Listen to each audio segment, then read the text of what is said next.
Hello, Nanny Berry artist. I'm going to show you how to make a cardboard loom at home.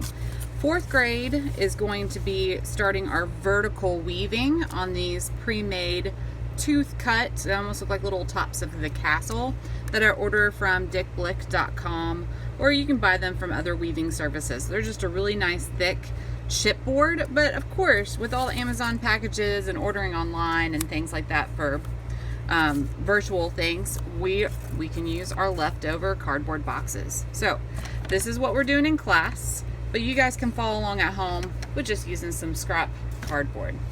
So I showed you, this is a 5x5 and this is like 5x10. You will need some string.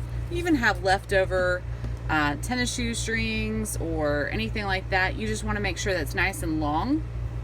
So you can even make your own by cutting up old t-shirts and making t-shirt yarn out of that. There's YouTube videos on how to do that.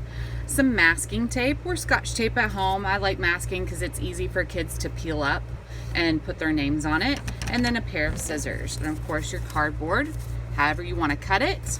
So here's some examples of the little one. You can see the tape is on the back for the strings. Same thing with this one. So I'm going to show you how to cut.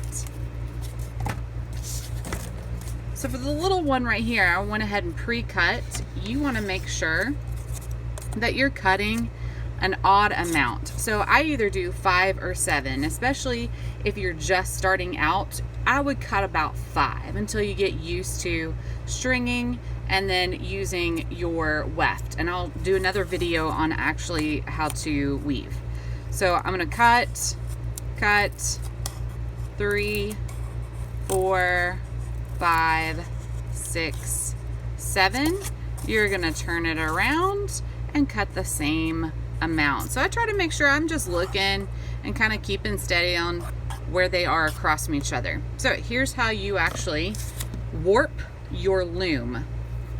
So I'm gonna go ahead and take the end of my string, nice long piece, and I'm gonna go ahead and tape that down. Now I have the kids in class put their names on the masking tape and their class code.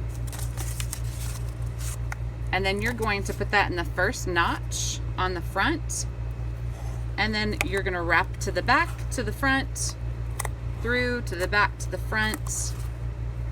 They're locking in place so they don't go anywhere while you're trying to weave. And this is a pretty awesome homemade sturdy little loom that you can make at home or anytime. Now the trick with these is when you get done to the back, of course you want to cut.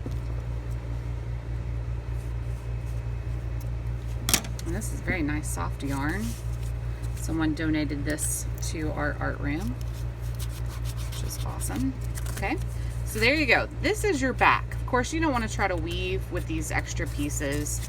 This is your front, okay? So everything's nice and sturdy, and then you'll be able to weave underneath of these. So I like to do odd because when you start to weave, you can go under, over, under, over, under, over, and then you end where you began. So again, that was under at the beginning, and it's also at the end. It's just kind of like what we did in our paper weaving video.